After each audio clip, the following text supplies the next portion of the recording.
132 milliards de francs CFA investis par une société dans les cultures vivrières et maraîchères. Pour sceller l'union, un partenariat a été signé entre le ministère de l'Agriculture et du Développement rural et la société en question.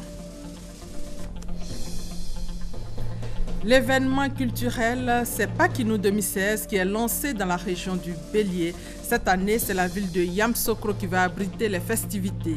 L'un des temps forts, le baptême de la Nationale 3 A3 qui traverse la ville. Présidentielle au Niger, prolongation des opérations de vote dans certaines régions ce lundi où les bureaux de vote n'ont pas pu fonctionner hier. Également sur place, l'heure est au dépouillement. Bonjour à tous. Commençons par cette information. Le président Alassane Ouattara préside ce lundi au palais présidentiel un séminaire consacré au programme de travail gouvernemental PTG 2016. Ce séminaire vise à dresser le bilan de la mise en œuvre du PTG 2015. Il vise également à adopter celui de 2016. Et également dans l'agenda du chef de l'État, l'audience accordée au ministre burkinabé des Affaires étrangères, Alpha Bari. Nous y reviendrons dans nos prochaines éditions.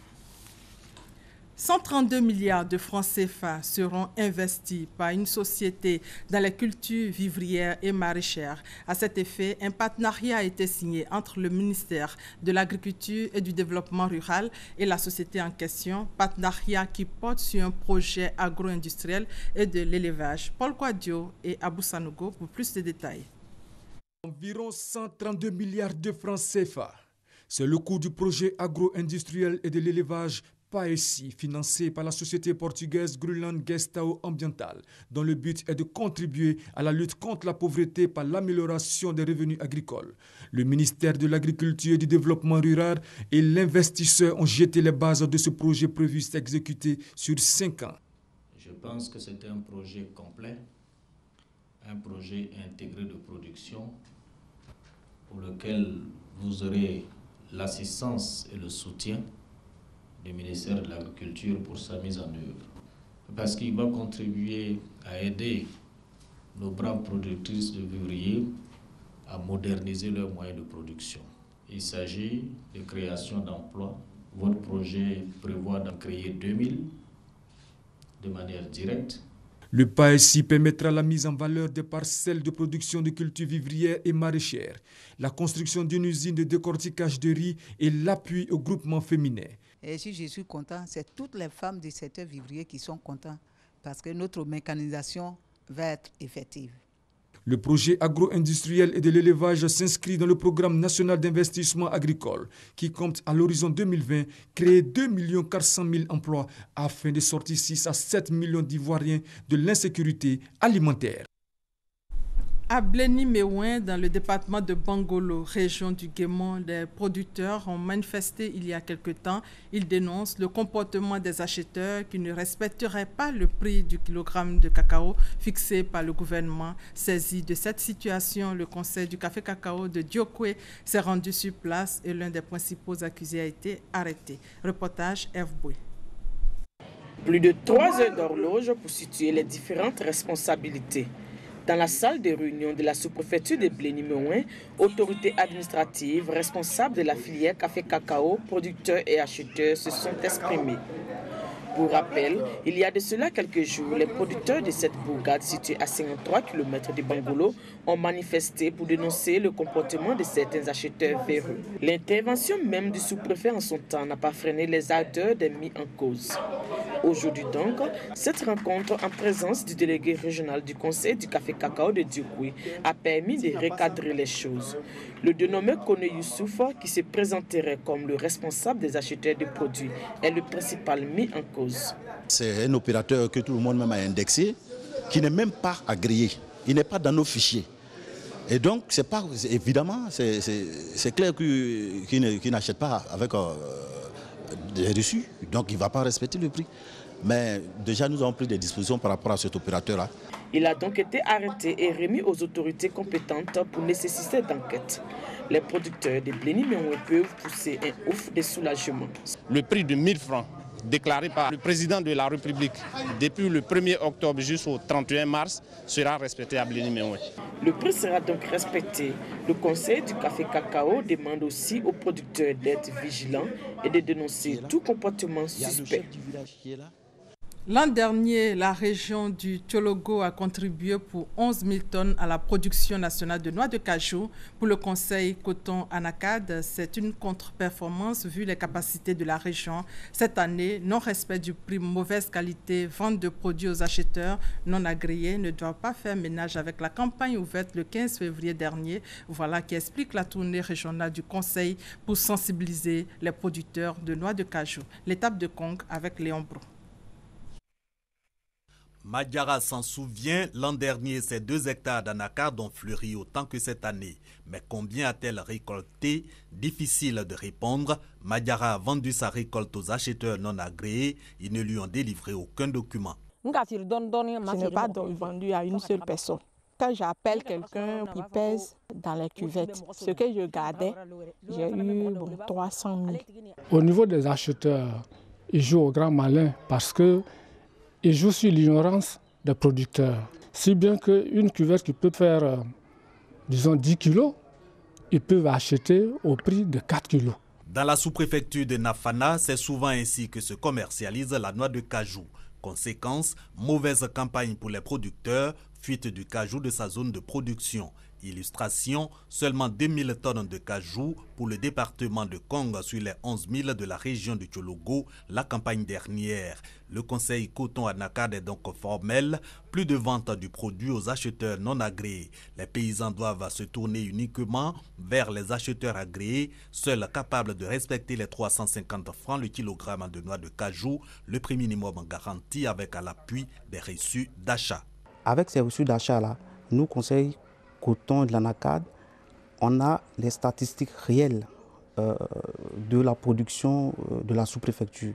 Donc avec ces documents-là, on peut attirer certains investisseurs à venir investir dans la localité. Autre consigne, la bonne qualité de la noix de cajou, les techniques de récolte, de séchage, d'ensachage et de stockage sont donc expliquées aux producteurs qui ont également reçu de la sachérie pour cette campagne 2016. À Soubré, la menace des feux de brousse liés à la sécheresse prolongée au centre d'une campagne de sensibilisation et d'information, campagne initiée par le cantonnement des eaux et forêts de Soubré. Douad Lazer. Des centaines d'hectares de forêt partent en fumée chaque année pendant les saisons sèches en Côte d'Ivoire. Des plantations de café et de cacao sont détruites régulièrement par les feux de brousse dans le département de Soubré qui produit des milliers de tonnes de cacao par an. Pour éviter le risque du feu de brousse, les populations sont sensibilisées à la bonne pratique de prévention. L'initiative est du cantonnement des eaux et forêts de la localité pour sauvegarder l'environnement. Plusieurs villages de la sous-préfecture de Lilio, dans le département de Soubré, ont été visités. Les chefs de ces différents villages se sont réjouis de cette campagne d'information et de sensibilisation contre le feu de brousse qui permet aux populations d'être outillées pour lutter contre la déforestation, base du réchauffement climatique. La lutte contre les feux de brousse s'intensifie également à Gbedeka 1, commune de Katiola. Face à la situation, Gbedeka 1 a mis en place un comité de lutte. Ouattara Amadou Walter. Commune de Katiola dans la région du Yambol. Gbedeka 1 s'engage dans la lutte contre les feux de brousse. Un comité dirigé par son nouveau chef Henri Nalo a été officiellement installé. Des campagnes de sensibilisation contre les feux de brousse seront menées sous l'impulsion des cadres de la localité qui encouragent aussi le renforcement de la cohésion sociale. Pour le porte-parole du lieutenant-colonel Touré Hervé, parrain de la dite cérémonie, ainsi que pour le corps préfectoral, la chefferie traditionnelle a un important rôle à jouer dans la lutte contre les feux de brousse. Encourager les parents à la cohésion sociale. Et comme vous le savez, avec ces temps qui courent, ces temps de sécheresse, nous sommes dans une zone fortement paysanne et profiter pour informer et sensibiliser nos parents sur les questions du feu de brousse. Le chef justement, c'est celui-là par qui nous passons pour régler les problèmes et qui mieux que les chefs peut nous donner les conseils à suivre pour que nous sachions marcher comme il se doit. Le chef de Gbedeka 1 exhorte les populations à l'union et à la vigilance face aux feux de brousse. Des feux de brousse qui ont fait tant de ravages en cette année 2016. Autre sujet, les collectivités territoriales de l'espace UEMOA rencontrent d'énormes difficultés dans le processus de développement. Les chefs d'État de l'Union économique et monétaire ouest-africaine ont donc mis sur pied une organisation dénommée Conseil des collectivités territoriales de l'UEMOA. La préoccupation aujourd'hui, c'est comment trouver un véritable mécanisme de financement de ces collectivités. La question est au centre d'une rencontre à Ouagadougou, nous dit Mamadou Kwasi. C'est en 2011, par acte additionnel, que les chefs d'État de l'espace UEMOA ont créé le Conseil des collectivités territoriales de l'espace UEMOA, CCT. Une structure pour accompagner le développement à la base. Dirigé par l'Ivoirien François-Albert Amicha, maire de la commune de Treichville, le Conseil des collectivités territoriales regroupe l'ensemble des collectivités de notre espace communautaire. Depuis sa création, le président du CCT et ses collaborateurs ont œuvré pour la mise en place d'un cadre de fonctionnement et de financement des collectivités. En plus, un accent particulier a été mis sur la coopération transfrontalière. Aujourd'hui, le CCT veut se doter d'un nouveau statut. Le Conseil des collectivités locales est passé d'un statut consultatif à un statut exécutif. Donc pour que le Conseil des collectivités territoriales soit un organe d'exécution, il a fallu un peu revenir sur ces textes de base. Les experts en décentralisation ont planché au cours de cet atelier sur le mécanisme de financement communautaire des collectivités de l'espace UEMOA. Ce partenariat public-privé a besoin, à la base déjà, que les collectivités aient une appréciation saine de leur patrimoine. Parce que, comme on le dit en économie, on ne prête qu'aux riches. Si vous ne savez pas dire ce dont vous disposez, personne ne viendra vous dire on va vous aider à. Si vous ne savez pas évaluer vos propres opportunités à travers des projets précis, personne ne viendra faire ces projets à votre place. Au cours de cette rencontre, il est également question de la gestion du foncier dans les collectivités. Que les gouvernants, que les élus locaux et les partenaires techniques et financiers s'associent pour étudier de la façon la plus rigoureuse la gestion de la question foncière. Le nouveau texte sur le CCT et le nouveau mécanisme de financement communautaire de l'espace UEMOA seront soumis à la mi-septembre au président de la République, Alassane Ouattara, président en exercice de la conférence des chefs d'État de l'espace UEMOA. Visite de travail de l'Autorité nationale de régulation des marchés publics à Boaké, capitale de la région de Béké. Visite sanctionnée par une session de sensibilisation et de formation des acteurs locaux du système des marchés publics. Reportage Charles Tatou. Les choses ont évolué au niveau du système d'appel d'offres des marchés publics. Le seuil de recours à un appel d'offres est passé à 100 millions de francs CFA pour les administrations. Celui des collectivités, lui, reste à 30 millions de francs CFA. Mais en dessous de ces seuils, il existe des procédures simplifiées.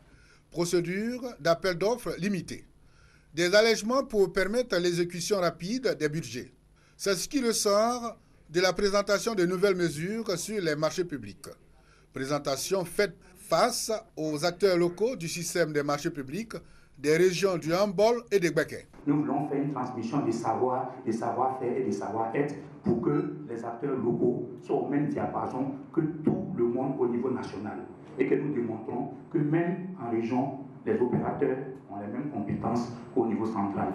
Les autorités administratives et politiques et les opérateurs économiques issus des deux régions ont eu droit à une formation. Cela en vue d'une amélioration des résultats de l'ANRMP. Les entreprises falsifient des documents en vue de remporter des marchés. Et cela biaise l'attribution des marchés. Cela joue sur l'efficacité des marchés publics. 26 entreprises sont aujourd'hui sanctionnées. Depuis ces 5 ans d'existence, l'ANRMP a formé jusqu'à ce jour 5000 personnes afin de mener à bien ses missions. Dans le domaine de l'éducation nationale, Yamoussoukro, la capitale politique, abrite la traditionnelle rencontre des acteurs chargés de la mutualité et des œuvres sociales en milieu scolaire. Il s'agit pour la DEMOS de faire le bilan des activités au titre de l'année 2015, mais également de fixer les objectifs 2016. Reportage Kader Sogodogo. Venus de toute la Côte d'Ivoire, les acteurs de la direction de la mutualité et des œuvres sociales en milieu scolaire, DEMOS, étaient à Yamoussoukro pour leur atelier bilan 2015, objectif 2016. Si 2015 a permis à la DEMOS de mettre en œuvre d'importantes réformes pour le bien-être des élèves et des personnels de l'éducation nationale, 2016 se présente comme l'année du social pour une assurance totale de tous les acteurs. Nos agents de la DEMOS vont parcourir l'ensemble du territoire pour motiver tous les agents du ministère de l'Éducation nationale à se faire enrôler au niveau de la CMU et à adhérer à la mutuelle afin de bénéficier d'une couverture maladie à 100%. Les fléaux qui minent le milieu scolaire ne seront pas en reste. Pour mieux lutter contre les grossesses, nous, cette année, on a fait déjà le bilan pour voir un peu les zones où ce phénomène est encore persistant. Et sur ces draines que nous avons identifiées, nous allons mener des actions que nous appelons la sensibilisation vraiment de proximité et équiper. Dans les équipements, nous allons tenir compte des personnels qui travaillent dans ces draines-là et nous allons demander également l'engagement des premiers responsables. Parce que les résultats l'ont montré. Lorsque les premiers responsables des structures sont engagés, impliqués dans les activités, les résultats sont meilleurs. Le thème de l'atelier bilan 2015, objectif 2016 de la DEMOS était « Consolidation des acquis de la DEMOS pour une contribution efficiente aux exigences de l'école obligatoire ». Atelier sur la méthodologie de l'alphabétisation en milieu rural, initié par l'ONG CARE International avec le soutien technique de la direction de l'alphabétisation et de l'éducation non formelle. 30 animateurs issus de 10 localités productrices de cacao ont été formés pour former à leur tour 1000 producteurs jusqu'à fin 2016. Reportage Soro Corona Mamadou, commentaire Kwadio Kwame. En Côte d'Ivoire, le taux de l'alphabétisation est estimé à 45%. Toujours selon les données de l'INS, Institut national de la statistique en milieu rural, seulement une personne sur 3 savait lire, calculer et écrire en 2015. Une situation qui a des répercussions négatives sur l'activité agricole, activité motrice de l'économie ivoirienne. Pour permettre aux producteurs de cacao de se familiariser avec les chiffres et les lettres, l'ONG CARE International a initié un projet. 30 animateurs d'alphabétisation issus de 10 localités productrices de produits de rente sont formés. L'objectif spécifique visé, c'est que dans chaque village, il faut qu'il y ait, 6 mois après ou 1 an après, au moins 100 personnes alphabétisées. Et ce sont des zones qui sont fortement rurales, où le plus souvent, pour trouver quelqu'un qui arrive à lire et écrire, ce n'est pas toujours évident. Durant 10 jours, ces alphabétiseurs ont appris à travers les positions du pilon, de la calebasse et du citron, comment former des adultes. Ces connaissances-là, nous allons les mettre au profit de nos parents qui sont dans les villages. On va recruter les personnes à qui cette formation est destinée. Par ces objets et récipients utilisés au quotidien, la direction de l'alphabétisation et de l'éducation non formelle veut faciliter l'apprentissage de ces personnes adultes. Les 30 participants à ce séminaire sur la méthodologie de l'alphabétisation en milieu rural ont reçu leur attestation de fin de formation. Au niveau de l'enseignement supérieur, l'unité de formation et de recherche des sciences médicales de l'Université Alassane Ouattara a fait le bilan de ses activités au titre de l'année académique 2014-2015. Pour cette année, la formalisation du système LMD est la priorité dans cette faculté. Reportage Soro Corona, commentaire Kader Sogodogo. Plus de 93% de réussite pour les étudiants aux examens académiques et 100% pour les enseignants au concours du CAMES, Conseil africain et malgache pour l'enseignement supérieur. Tel est le bilan de la faculté de médecine de l'Université Alassane Ouattara au titre de l'année académique 2014-2015. Cette annonce a été faite au cours de la rentrée solennelle de l'unité de formation et de recherche des sciences médicales. Professeur Méliane Daz Sanogo, la directrice de cette faculté, bien que satisfaite de ses résultats, se veut plus entreprenante pour cette nouvelle année académique. L'urgence, c'est vraiment la mise en place du LMD en sciences de la santé, donc à notre UFR, qui va permettre donc d'améliorer l'enseignement.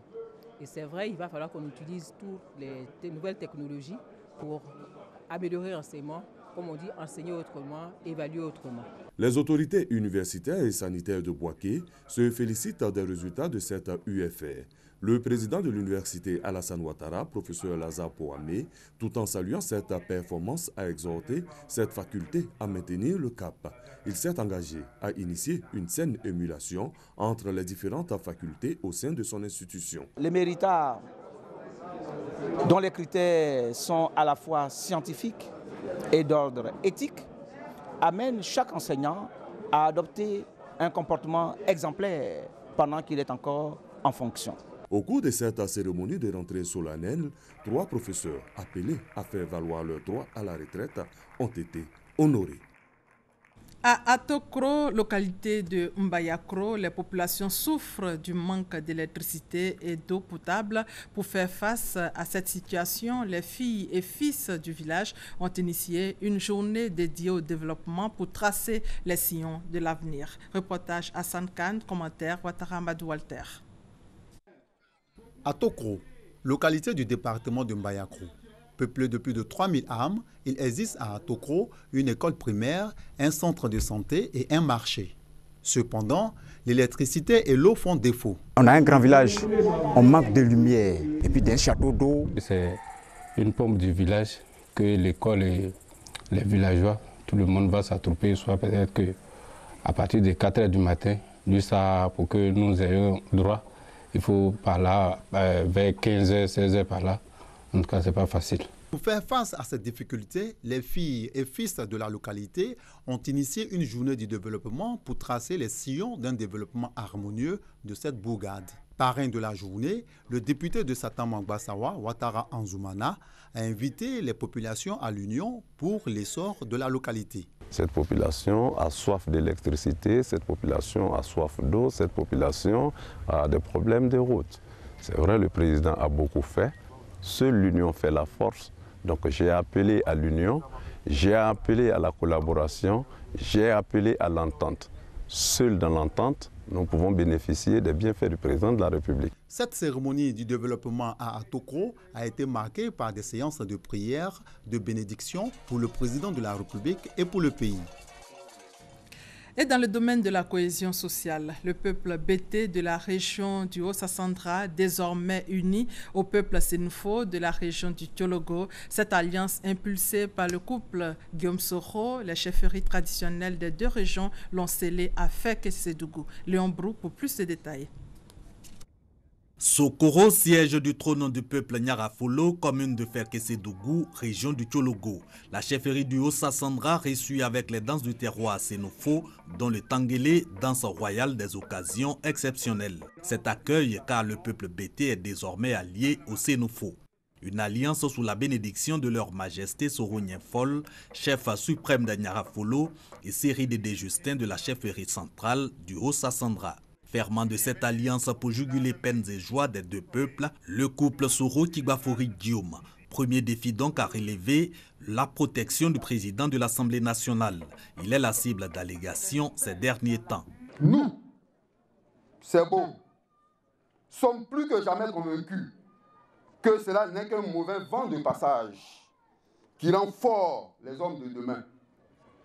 J'insiste à haute voix pour dire que dans cette épreuve-là, nous sommes avec lui. Nous sommes prêts à le soutenir comme un seul homme pour que le monde entier sache que après Ferke, il y a le Haut-Sassandra qui est avec leur fils, leur beau et leur chien. Un engagement salué par la chefferie du Tiologo qui rassure quant aux valeurs chères à son fils Guillaume Soro. Ce n'est pas la politique que Soro fait. Soro aime la justice. Soro veut la justice. Soro ne veut pas la discrimination. Soro veut que tout le monde soit même chose. C'est là sa lutte permanente. À cette rencontre fraternelle étaient également présents tous les chefs de canton de la région du Tiologo. Côté Haut-Sassandra, compose la délégation de plus de 100 membres, entre autres les 17 chefs de village du canton Balo en Sud.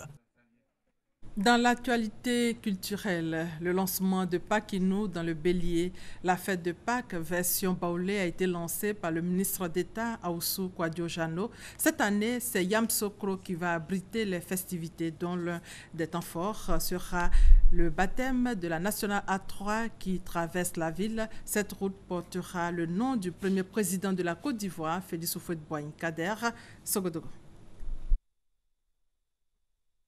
La Pâque, fête chrétienne qui marque la résurrection de Jésus-Christ, est un moment de retrouvailles pour le peuple baoulé originaire du Grand Centre de la Côte d'Ivoire.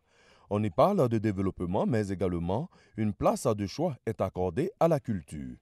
Depuis plus d'une décennie, la Pâque est devenue Pakinou pour s'accorder avec l'aspect non religieux. Du côté de la région du Bélier, après tout maudit, c'est Yamoussoukro qui va accueillir du 24 au 27 mars 2016 les festivités. L'annonce a été faite par le ministre d'État Jano Aoussou Kouadio. Une célébration en souvenir du premier président de la Côte d'Ivoire, Félix Houphouët-Boigny. Nous avons prévu de baptiser la nationale qui traverse la ville de Yamoussoukro, boulevard Félix Houphouët-Boigny. Avec le président Félix Houphouët-Boigny, la main ouverte pour accueillir ses enfants ici à Yamoussoukro aux deux sorties. Pakinou Bélier 2016 sera le rendez-vous de la culture à travers des danses, la gastronomie, le sport et bien d'autres aspects, d'où l'appel à la mobilisation de tout le Grand Centre. Pakinou était le jour où tous ceux qui étaient partis de leur région revenaient à la terre natale pour fêter et partager l'essence et la richesse de la culture. Non pas qu'ils unissent tout le monde. Cette année comme l'année dernière, beaucoup de nos peuples frères sont invités. Cela montre que la Côte d'Ivoire est une et que c'est dans cet esprit qu'il faut travailler. Le thème de Pakinou Bélier 2016 est « Cohabitation historique et foncier rural. Comment préserver la cohésion sociale ?» Des communications seront faites dans ce sens. En religion, la mission de l'Alliance chrétienne SEMA, paroisse de Sikaboutou, à 50 ans. Ce cinquantenaire a été célébré dans la ferveur en présence de 800 fidèles venus de plusieurs localités. Les fidèles ont été exhortés à l'unité et à l'entente, nous dit Thérèse Tapeyoboué. Marchons d'un même pas, c'est le thème qui a marqué les festivités du cinquantenaire de l'église de la mission de l'Alliance chrétienne CEMA, paroisse de Sikaboutou, dans la sous-préfecture de Daloa. Procession de 800 fidèles issus de 12 communautés ont débuté la célébration. Le révérend Jacob Yao a saisi l'occasion pour annoncer la mise en œuvre de plusieurs projets, notamment la construction d'un centre d'accueil, de santé, d'alphabétisation, la création de nouvelles églises annexes pour contribuer au développement de la mission d'évangélisation. Quant au président national de l'église et le révérend Eugène Kwasi, surintendant du Haut-Sassandra, ils ont exhorté les fidèles à rester unis en Jésus-Christ pour faire avancer l'œuvre de Dieu. 12 pionniers et pasteurs qui ont contribué à l'évolution de cette église ont été distingués au cours de cette célébration. L'église SEMA s'est également retrouvée dans la région de l'Agnébi-Tiassa pour rappeler le rôle essentiel de l'église dans la société. Le commentaire de Chantal Eouma Kandan. Le révérend pasteur Séraphin Saraka va conduire désormais les actions de l'église SEMA dans la région de l'Agnébi-Tiassa. Sa communauté l'a désigné pour assurer les fonctions de surintendant. Cela fait de lui le garant de la doctrine évangélique de l'église SEMA dans cette région. Il a pour tâche de veiller au bon fonctionnement de toutes leurs activités. Je me tiens devant vous en ce moment précis. Joie mêlée de soucis à cause de la grande responsabilité qui m'est confiée. Je bénis le Seigneur, mon Dieu, et notre Dieu ne m'a jamais fait défaut. Depuis que je suis sorti de l'Institut en 87 et que j'ai dû parcourir beaucoup de régions, beaucoup de districts, beaucoup de paroisses. Après les conseils d'usage prodigués par le président national de l'église SEMA, Pierre Brou-Alonlé, le nouveau surintendant a reçu ses attributs. Plusieurs fidèles et hommes de Dieu ont participé à cette cérémonie. De nombreux dons en nature et en espèces ont marqué la rencontre. Le tout nouveau surintendant, révérend pasteur Séraphin Saraka, a sous sa coupe les districts d'Agboville, de Tiasalé, de Sikensi et de Rubino. Il est aidé dans sa tâche par 18 pasteurs pour coordonner 60 communautés et environ 8000 fidèles de cette église. Hors de nos frontières, au Comores, la présidentielle s'est déroulée dans le calme hier. Pas de heurts ni d'incidents sérieux à déplorer dans cet archipel pauvre de l'océan Indien. Le taux de participation nationale avoisine les 60%. Les électeurs attendent de connaître les premiers résultats du dépouillement. Ban Ki-moon doit arriver au Burundi ce lundi en fin d'après-midi pour une visite très attendue dans ce pays des Grands Lacs plongé dans une profonde crise politique depuis bientôt 10 mois. Ban Ki-moon va tenter de peser de tout son poids sur le président burundais pour qu'il accepte enfin un dialogue inclusif et sans condition, un sujet sur lequel il s'est montré intransigeant jusqu'ici. Et c'est la fin de ce 13 supervisé par Victorine Yao Yobwe. Merci de votre fidélité.